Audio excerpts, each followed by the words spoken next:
Welcome to the R32 Gtr project. After last year, which was the best trip I've ever been on, it was unreal, we knew we had to do something pretty special for this year. So we have an R32 Gtr to build. To start any project, you need either a full car or a shell, or in our instance, 2 cars. So got this shell, and we will show you very shortly why this shell wasn't just the only car we needed. So we got this shell. Now, as you can see, there's a few reasons why this shell can't really be used for the project, being this whole position is slightly further back and slightly higher than it should be.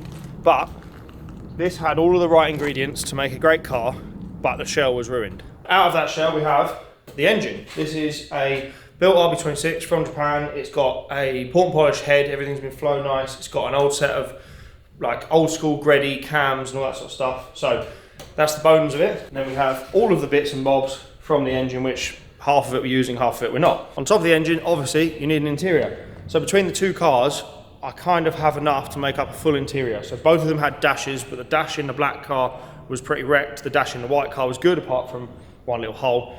Anyway, so we have pretty much a full interior, and then we've got some option drift seats going in it. Through the project, we're going to take you through the whole build process, everything from this shell being stripped right back to bare metal, an astronomical amount of rust repair, and hours that have gone into fixing this shell, because it was in a bit of a state, I'll be honest. Right up to now, where you can see it is freshly painted, all of the bodywork is painted, underside is fresh, painted, all rust repairs done, all sealed, everything. And we are now ready to build up the engine package, get all the fresh powder coating in, and build up this shell into the car you will shortly see ripping around the snow in the Arctic Circle. You get the gist of it, you know what we're doing. We're going to the Arctic Circle again. We're gonna go slide around all over the place, stupid speeds, drifting everywhere, and go and explore whatever we can in Finland in the Arctic Circle. So we have not got long. I think from the point we're filming this today, we have 3 weeks until this is being loaded onto a lorry to head to the other side of Europe. Take you along on the build process. Hope you enjoy it, and let us know if there's any specifics or details you want to see. Yeah, let's do that. So, welcome to a new saga. We have on trailer a 32 GTR shell, plus a rear subframe. So at the moment, obviously looks like quite a mess, because all I wanted was the shell. Luckily, it is actually rolling, so that is handy for building purposes. But we have a stock body shell. Now, the problem with this stock body shell is in some really weird particular places, it's very rusty. So, luckily we are a restoration shop, and hopefully this shell is savable. I'm going to put it on the ramp, inspect it, go through all of it, and then basically decide, is this shell worth putting the time and effort into reshelling to build a new car from? All of that is going to depend on how bad the rust is. In places, it's pretty bad, but I think we can make it work. It comes with dash, which is actually uncracked, a little bubble but uncracked. Carpet, which is really handy. Front subframe with all the rolling components. I've got steering rack and rear subframe. Obviously you can see it's a bit rusty in places. There's a load of filler in this around there, but I am sorry about the wind noise. I am fairly confident that we can save this car, because I really don't want to see this thing go to scrap. It's going to need areas of the floor, it's going to need areas of the sills, it's going to need a lot. But we can take you along the process, hopefully build a special car out of this. I'm pretty excited for this one, to be fair. I've wanted a stock body 32 GTR for some time, and finally this is my way in.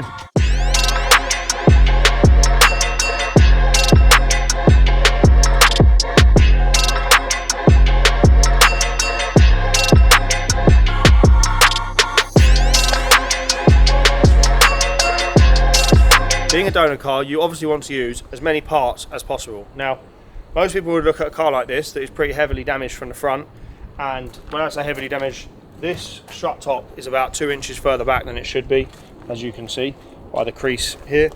Firewall's pushed back here, gearbox tunnel is folded and pushed back, strut tower, that side is moved back, the here is all wrecked, front subframe is bent, it ripped the engine mounts out of it. Did a tiny bit of damage to the engine, but I repaired that. The roof is actually kinked from here, so it's really lifted the whole front corner of the car and just completely wrecked it. So this shell is absolutely not usable for anything. It's folded the A-pillar there, as you can see here, the crease. So yeah, once we sort of inspected this, it was obviously decided this was not going to be a safe one to use. But luckily, out of this car, whole rear end was salvageable, subframe, diff, shafts, everything, boot lid, spoiler, bumper, lights, all that sort of stuff. All the interior, the wiring loom will probably be pulled out to use as a spare because the other shell did have one. But the handy thing with having a donor car is obviously we have spares. So we have a few spare control arms, spare wheel speed sensors, because the four-wheel drive system on these depends on the wheel speed sensor, and they're a common problem.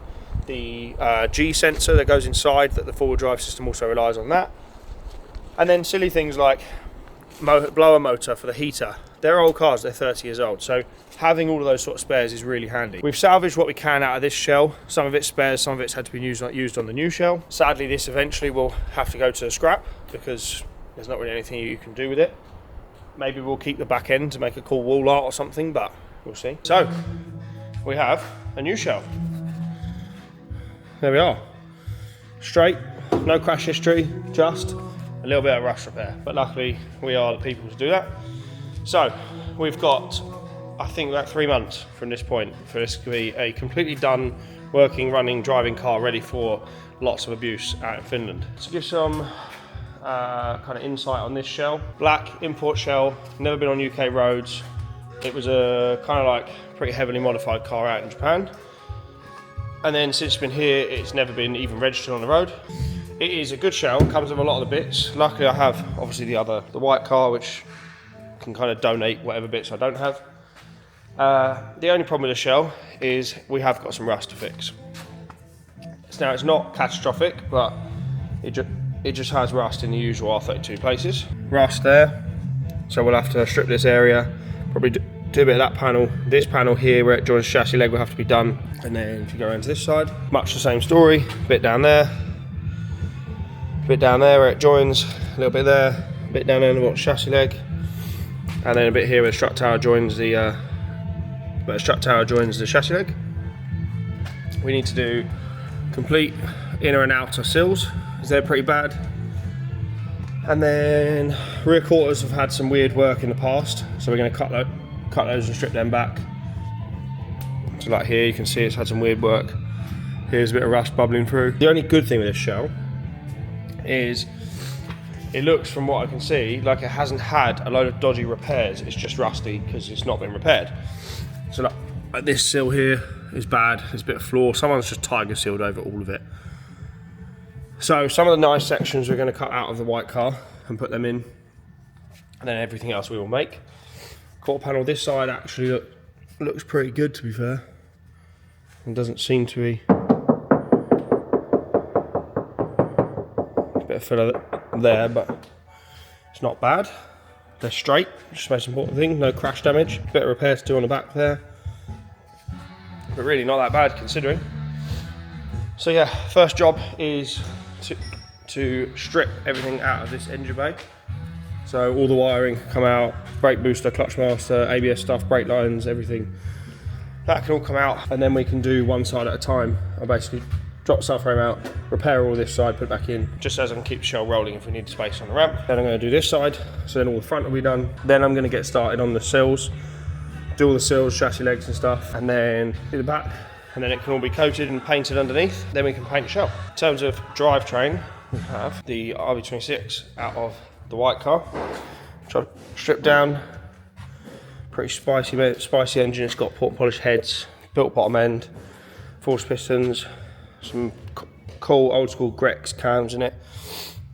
In the accident, I had a tiny bit of damage here where this power steering bracket broke off and this water jacket broke, but I fixed both of those the other night. So in here we've got fuel tank with French's Performance hat, so that'll run 600 horsepower, and an R33 Gtr gearbox ready to go in.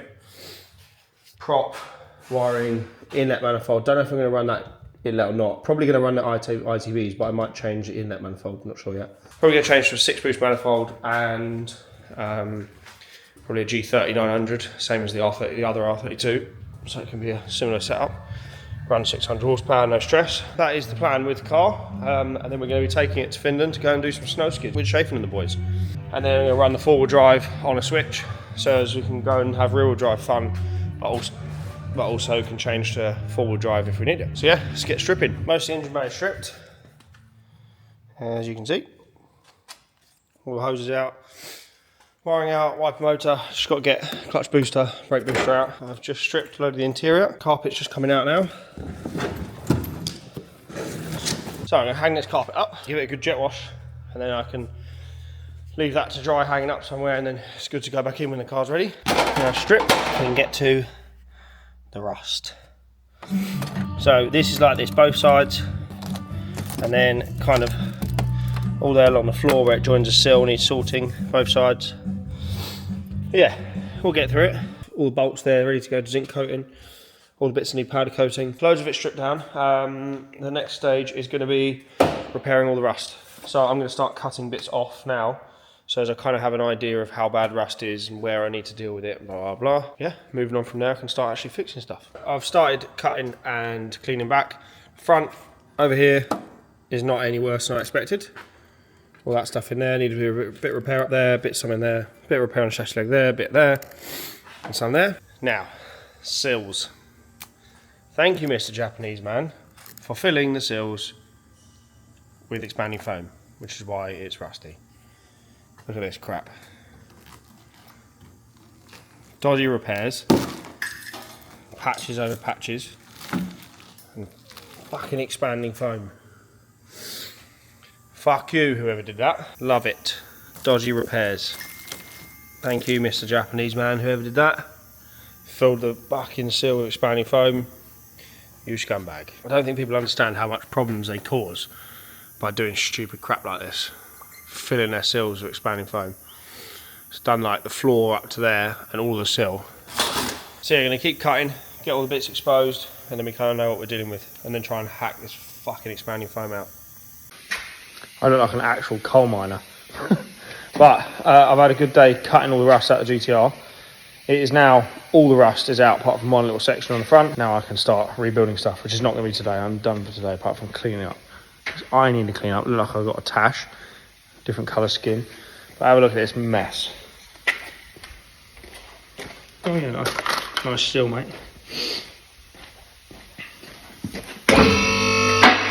Clean GTR for sale. If anyone wants one, know what I got. Here it is.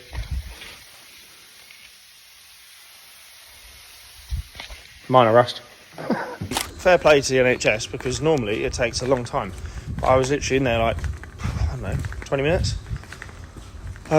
Bit of metal stuck in my eye, which looked like a big bit, was actually tiny little bits.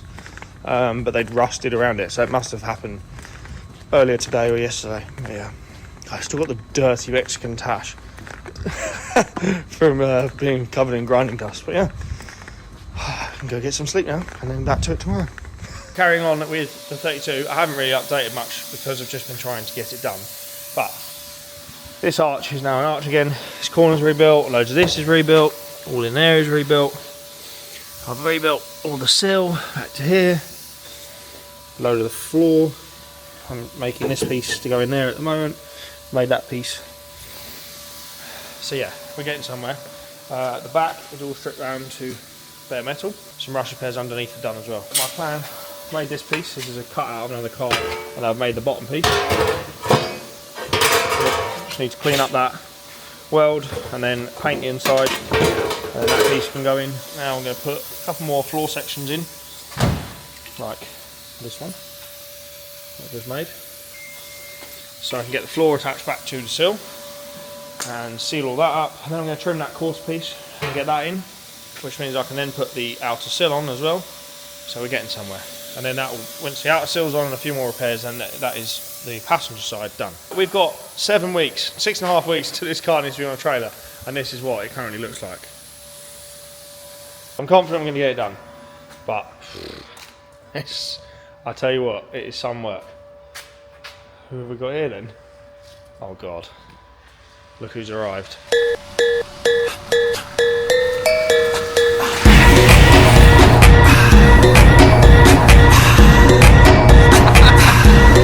You look fucking huge in that car. I am fucking huge. Not bad. Give us some Limmy. What you got here, Carl? Oh, watch out, watch out, watch out. Oh, Careful. watch out. 32. What we have here, the 2001 Ford Fiesta Flight. Flight? 1.4 pushrod engine. Arguably one of the best engines ever made. You reckon? Cuts some shots of weight, like the wheels. There we go. Oh, sorry, not the rust, sorry, the wheels. No, not that bit. There's plastic. Alloy. Alloys somewhere. Yeah. Oh, LED dash. Yeah. Oh, no lights on the dash though. The handbrake light. Yeah, with the handbrake's on. Yeah. What's in it? They don't go around the front. That was a bird shit, that was. Years ago it was a bird shit. That was the other day. Now it's a It rained. Oh. Yeah, don't look at this bit. The rest of it is Ford Ferrari red. Both front lights work. Fucking hell. What's this? Yeah? Why is it leaving the engine? It's not got enough power to keep the headlight bulbs running. Not through the lights, but you know, pops out at 70 miles an hour. Oh, this arch is better.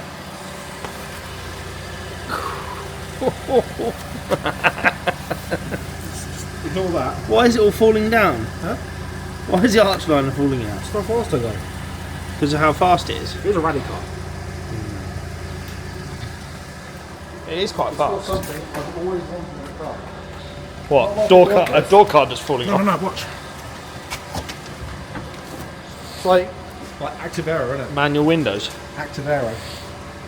You can shut from the outside nearly.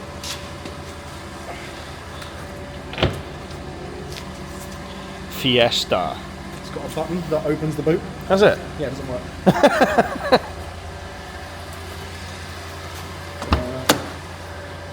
Watch out for the door. I can't find the throttle.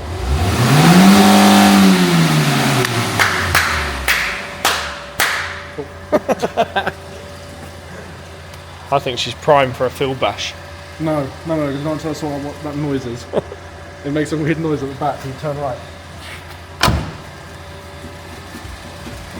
Oh, dude.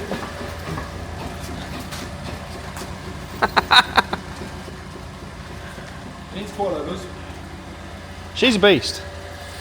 I don't know why I'm bothering with a 32. Should have just got a Fiesta. Less rusty. Yeah, it probably is. Oh, I don't know actually. That's nice, that is. So, GTR build is progressing. I haven't really filmed a lot of it because the rush repair process is ultimately just really boring. But it's had everything. A lot of floor sections, sills, rear arches, front repairs, like loads. Anyway, finished that today. Whole underside bare metalled, little bits of surface rust treated, primed with a zinc phosphate primer. All seams sealed around all of the seams everywhere, and now we're just about to stone guard it. So then tomorrow we can put the colour on the underside and it's ready to go to the body shop tomorrow. We have 5 weeks today till it's going to be running and driving. As you can see, underside is now brand new.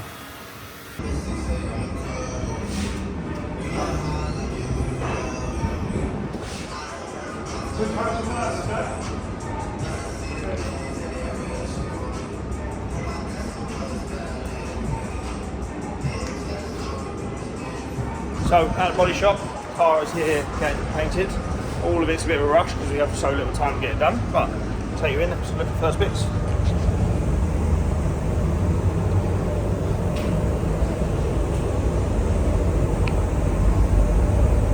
All black. So chose black because the car was originally black and I just like a black GTR. I couldn't pick what colour, so I just figured I'll go with the stock colour. So yeah, here she is. All of it's getting painted, shell's being painted tomorrow, and then she'll be good to go. Carrying on with the build. The car is back from paint, thank God for that. The boys at GDA smashed it out really quickly, done a nice job. So we've got the shell back and they're currently in the process of just ferrying different bits of like panels, doors, boot, bonnet, all that sort of stuff to and from to get that stuff back to the workshop. The underside obviously is all painted, rear subframe's got to come out to have bushes changed, which bushes are coming hopefully today. Yeah, we're running out of things that we are missing now. So loads of service items are on their way from JDM Garage. loads of bits and bobs for the engine, subframe, bushes, all that sort of stuff. I've got all the bits to make up fuel lines once the engine's in. Inlet manifold is just getting powder coated. I'm still waiting for the turbo and wastegate, which hopefully is going to come tomorrow or Monday. Otherwise I'm not going to have it over Christmas, which will be annoying, but we'll see. Other than that, I need an ECU, but I have got one I can use worst case. Gearbox is with Garage D. So we are on the way, or I'm on the way to Garage D now to go and pick up a brand new windscreen. And my gearbox, which they've had apart because it was stuck in fifth, had a bent selector and damage to fifth gear from where it had been forced into fifth so much from the previous car that got damaged. So I'm on my way to pick up that now. I can head back to the workshop, and the boys are getting on with the shell. We can get a fuel tank in, we can get the fuel tank wiring done, so the pumps are wired up, relays are wired up. Gosh, I look like an alien with that line there. Right, so back from Garage D, gearbox is all sorted. Needed a new fifth gear because it was a bit damaged. Fifth gear needle bearings were damaged, and fifth gear selector, reverse selector. So Garage D changed all that, so that's all sorted. I got a new windscreen, so that is in the office, ready to go in. Oh, and a rad, got a Koyo R-Core rad, so that's ready to go in. We're just getting the underside ready. The subframe's out, as you can see. So sadly we're out of time to do a full subframe refresh at the moment, but we're going to put new bushes in it, new diff bushes in it, so that's all good. We've changed this little bush, that had this little bush here, that had the standard rubber one on it, changed that for a solid one, makes steering feel a lot better. Underside is obviously, as you can see, all painted. And then engine bay and exterior of the car is all painted as well, and the inside is sorted. So next thing we've got to do is get fuel tank ready. We've got a French's Performance drop-in swell pot, which we're putting in now. And then this is ready to go into there. Tank is in. I've just been mapping out the route. As we showed before, JDM Garage, which is also Super Former, they make these really nice brackets. So these little brackets, a billet bracket, you can either fix them into your standard holes or you kind of create holes, put rib nuts in. But these little brackets, you spec them to whatever you're doing. So if you're doing OEM fuel hose, you spec them for that. And then you've got a little slot there for the brake line, 2 slots, fuel, feed and return. We're running AN6 front to back, as you can see, fits in there nicely. So I've just been working out the routing for the fuel lines, where we're going to run them, stuff like that. You've got the French's Performance hat, which sits in there. Stock location, it's a drop-in swell pot, it's a complete swell pot with the pump sits inside it, blah, blah, blah. And the return returns back into the swell pot, so that should do for what we need. Obviously we'll have safeties put in, so if fuel pressure drop, it cuts ignition and fuel and stuff like that. Yeah, just been going over the shell, making plans, checking all the parts that I've got, going over hardware, making sure we've got everything. I've got a clutch out, so I've got a twin plate XLE clutch, push type, gearbox here, which is all fresh, been completely gone through, checked over. All the synchros are all mint, gears and all the other ones are mint. It was just fifth that was damaged, but that's all sorted now. Then we are just waiting for a large package from JDM Garage. So JDM Garage have come on board with this project for this trip because they are the UK's biggest supplier of all sorts of parts you could want. Anything you need, from service items, rebuild kits, seals, gaskets, manifolds, like literally everything you could want for Nissan, Toyota and other stuff as well. They are the UK's leading supplier for all that stuff. They have all the right contracts in place with the right suppliers, direct from Toyota, Nissan, Japan. So they've come on board for the project. They know that we're on a tight timeline and we need as much reliability as possible to make this whole project work.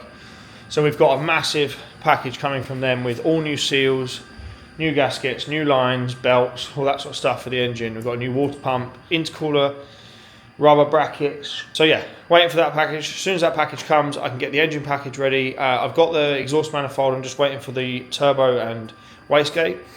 So on this project, Pulsar have come on board for that. We have a Pulsar G30 900 or 1.01 AR, which should give us what we want. That's pretty much exactly the same turbo as I run on the S15. Which is on an RE25, and that makes great power and it's really responsive. So on the 26 it should be. That is coming. We have a Pulsar 50mm wastegate, which will be running on this project as well to control boost. We have a 6 boost manifold for all the best RB sounds, which is in the box over there. So my plan is inlet manifold is currently being vapor blasted and powder coated. So when that's done, I can put all that back together. We're just going to run stock inlet. Usually we'll run a big forward facing inlet, and obviously 26 is already forward facing, and I do like the ITBs. Oh, that's another thing we have. We have a block adapter coming from Superformer from JDM Garage. And then this is another thing that I do on RBs when kind of doing all this stuff, is I convert the heater core lines which run to your heater core for your interior heating, I convert them to AN. So we get rid of all the stock crap under here that leaks. Big old housing right in the way, there's no room around it, can't get sensors in it nicely. So we run an adapter that goes on here, converts this. You can run 2 AN10 hoses out, and we'll run a relocated oil filter.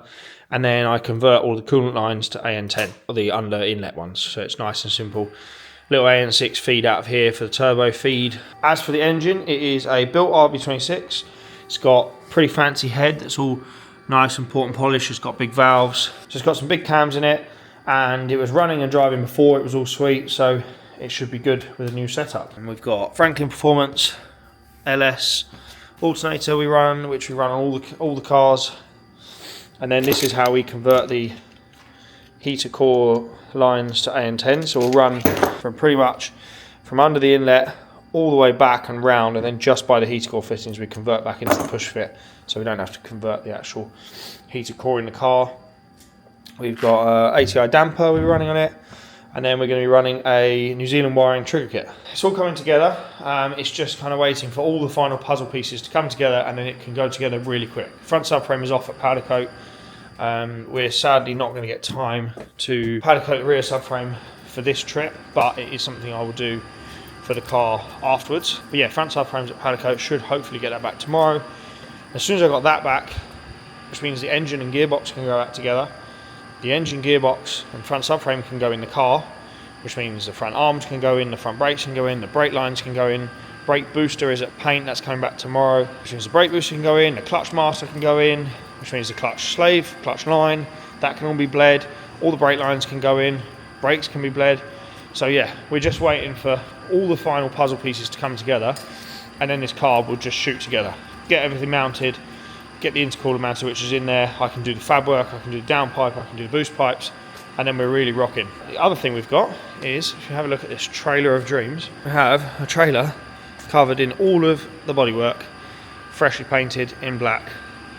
So yeah, cars had to have full respray because it's made up of a load of different bodywork I had from different cars. As you saw, the shell itself needed loads of work, so that's all been repaired, and the car's had a full respray. So it should be brand new, ready for us to go and abuse. So while we're still waiting for some of the other bits that we need, I figured I'd get on with what we can. What we can do is run battery cables, we can make fuel lines, we can get brake booster in, brake master, clutch master, which means we can run the brake lines from front to back. So yeah, we can get a load of stuff done, so when the other bit turns up, it's basically just drivetrain components.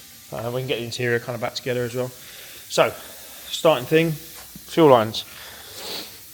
AN6, front to back, both feed and return. We're not going to be running any mad power, so we don't need AN8 on this car. So we've got the French's Performance kit in there, converted it to AN6. Make up the lines now. I've got the Superformer brackets installed on the chassis, as you can see. So the lines will come out from up here, run along, and then they'll run through these brackets. Got one there, another one there, and then a load running down the side of the floor there.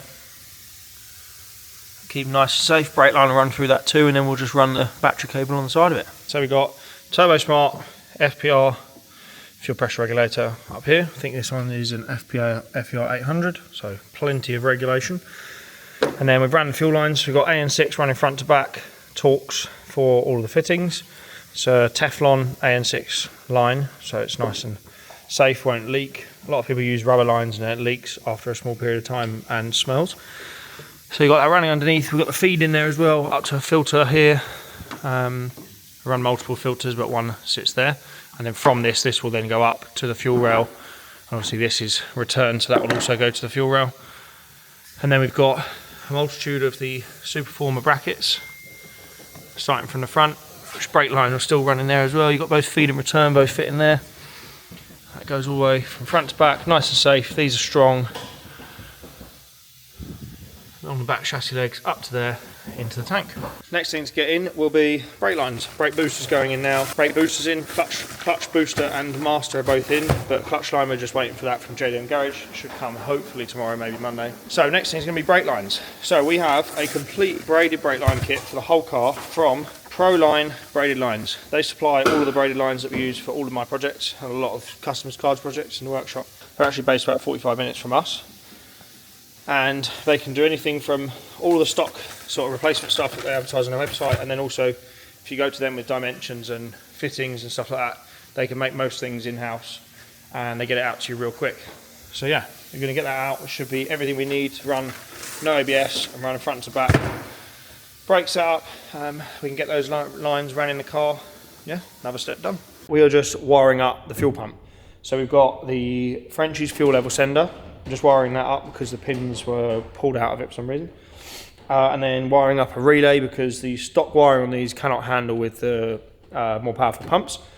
So we put a big 30 amp relay in there with a nice feed straight from the battery, and the relay gets triggered from the ECU like factory. So where normally you'd get a trigger from the ECU, it triggers the factory fuel pump relay, which is this one back here. We use that wire as the trigger to turn on our relay, and our relay has a nice solid feed from the battery. So we're just getting that all connected up. We've just adapted the loom, so that's all done. Just got to do the fuel level sender wires in there with Deutsch connectors, and then should be good.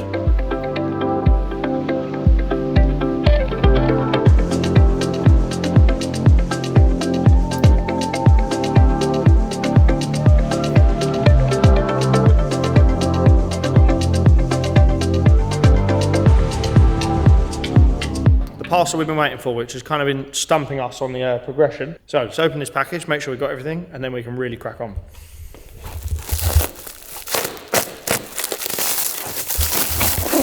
So with this box, we now have all of the bits and bobs we need to be able to get the engine together, get exhaust manifold on, get the intake manifold on, do a service on it, make sure all the belts are fresh, idler pulley and everything is all fresh.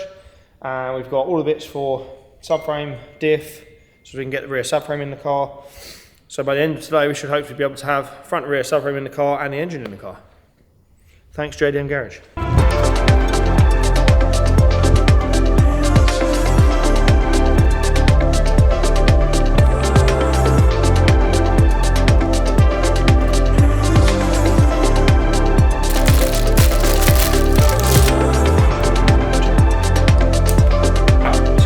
We replaced the idler bearing and the tensioner with the bearing. Put new water pump on it. We've got new timing gear components. We've tightened everything up so the cams are set at TDC in the right place, and so is the crank. So now we can put new belt on, tension up the idler and the tensioner, spin it over a couple of times, make sure it's all good, tension's all right, and then we can put the front covers on. So luckily with the HKS belts, they actually come with marks. Not that you really need it, but it does make your life easier. So you've got a mark for each cam and a mark for the crank mark. And then if you look on an RB, on your top cover you've got an indentation there, same on the opposite side, and then on your cam pulleys you've always got a little dot that indicates TDC, and they obviously have a locator inside there that locates to the cam, same this side. And then on the crank pulley, on the oil pump you have a tiny indentation there, and on the crank pulley, which is the timing gear, you have a tiny little dot there. So as long as that's lined up with that, and the top ones are lined up, then you're at TDC. Then a little trick to make this easy, because these, even with the tensioner loose, these are tight. The easiest thing to do is to get the bottom mark, bottom part of your crank belt, of your belt on your crank pulley, then slide it up like that, making sure it's tight on your crank, and then you can then do one side like that, and then you only got to contend with the second side. They can be awkward, they can be tight to get on. You just want to visually make sure that everything's in the right place.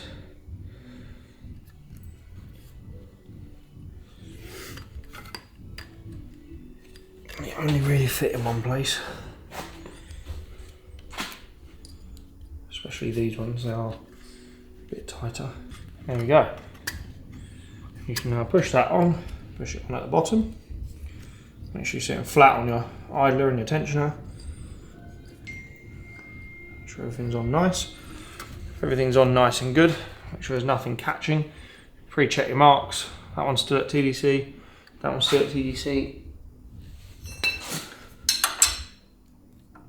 And the crank does have a little bit of slack in the belt, but you so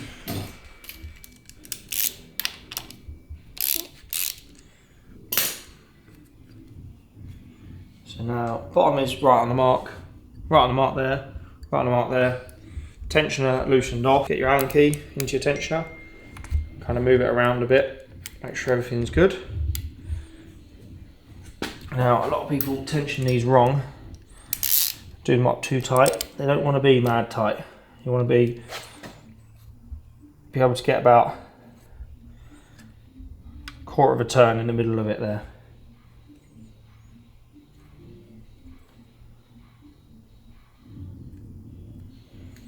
So it normally takes a couple of goes just to make sure it's right.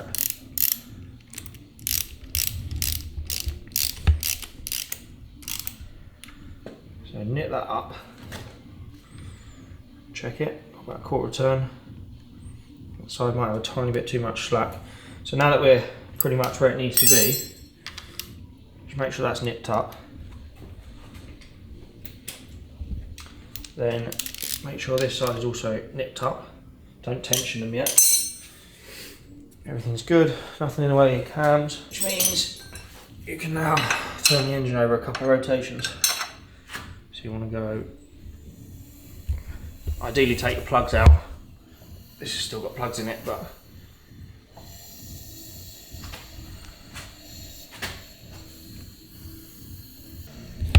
three, 4, 5, 6. And you can hear, if you've got plugs in, you can hear the compression. So you would know if you have a cylinder down if one doesn't go. Right, so recheck our marks. Marks are bang on. And then we just need to check our belt tension.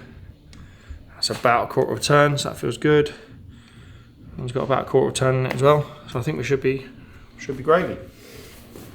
And now you just want to torque up your tensioner and your idler pulley. And then your engine's timed up. You can then put your lower cover on, put your crank pulley on, and then you're away. Temporary rocker cover's going back on. We are going to take the engine into the other room, lift it off the stand, get the sandwich plate, flywheel and clutch set up all on there with a clutch alignment tool, which means we can then put the subframe onto the engine, front subframe, put the gearbox onto the back, ready to put the package in the car in. Clutch flywheel's going on. Make sure you don't forget your sandwich plate, because that's really annoying when you forget that. Some people don't lock tight flywheel bolts, but I like to try and lock tight everything that rotates pretty much, just to be safe. So a bit of Loctite on the flywheel bolts. On an RB they have got a dowel that locates them, so don't forget to locate your dowel. And we get flywheel bolts in.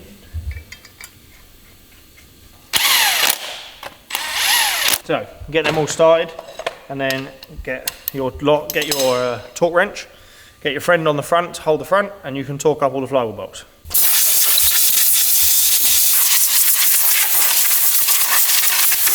We've got an XD twin going in, which I used previously on another car, and it's still got loads of life, so silly to waste it. So put that, remember the big bit that sticks out goes towards the transmission, not towards your engine, because that will cause you all sorts of problems. So you can get that in. Make sure you check the orientation of your clutch stuff.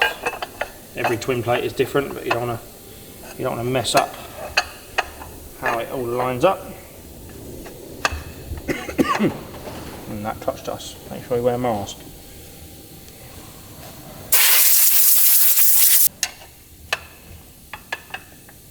So if you're dealing with a twin plate clutch, you probably want to get this like this. Get a couple of bolts in just to stop everything falling out of the clutch basket. Make sure it's still loose, it's not pushing down on the clutch plates, because once it's tight you won't be able to line it up. Then get your clutch alignment tool. An input shaft is definitely best, but most people won't have that. Make sure you've got both discs lined up. Now obviously once you're in there, you can get this nipped up a little bit more. And it starts pushing on the discs. Now obviously even with a clutch alignment tool, you've still got that amount of play.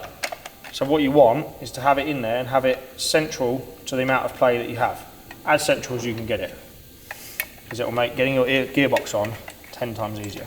Now you should be able to, by hand at least, just nip these up to hold the discs in the right place. And then same again, check your torque setting for these bolts, have your friend on the front of the engine and torque up all of these bolts. Leave your clutch alignment tool in there, make sure your clutch alignment tool is able to come in and out nicely. Otherwise if it's difficult to get this in and out, imagine that when you've got a 4-foot gearbox behind that you're trying to do it with. Right, so engine package is ready to go in the car. Obviously intake and exhaust manifolds aren't on because intake manifold's not ready. Exhaust manifold's ready, but you can put it on in the car, it's not really much different. So we've attached engine package to the gearbox and to the front subframe, and then we're going to put it in from underneath because it's way easier. So we can just put the whole thing in, do up the subframe bolts, and then we can get the gearbox mount underneath, do that up, and the whole drivetrain is in the right place. So yeah, that's what we're going to do now.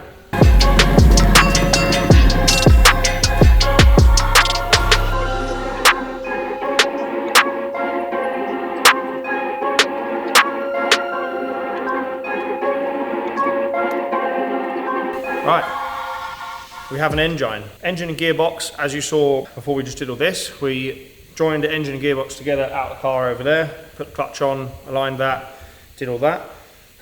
Put the front subframe on the engine, and now we've just put engine and box in together. So now we literally have a complete sort of front half of the drivetrain. If we put a rear subframe and a prop in, you've got a complete drivetrain. So yeah, good step in the right direction for sure. Looking around the engine, basically anything that we put in, if it is in there for the final time and you know it's in tight and you're not going to have to touch it, paint mark it.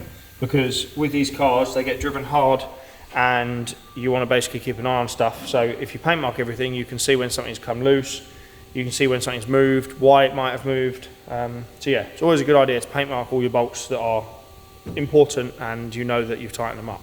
Right, so we are currently making up heater core hoses.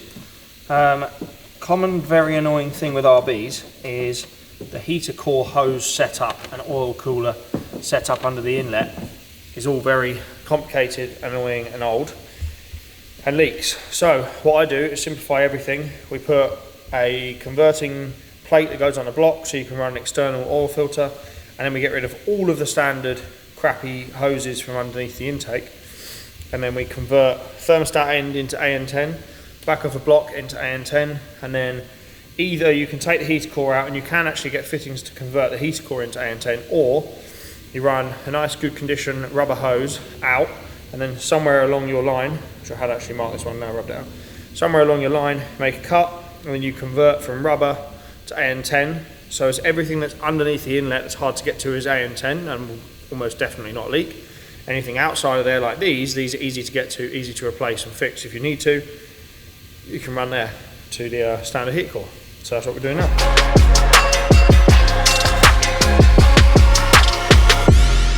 So now that the tanks, everything's back from powder coating, we have got our freshly powder coated tank straps.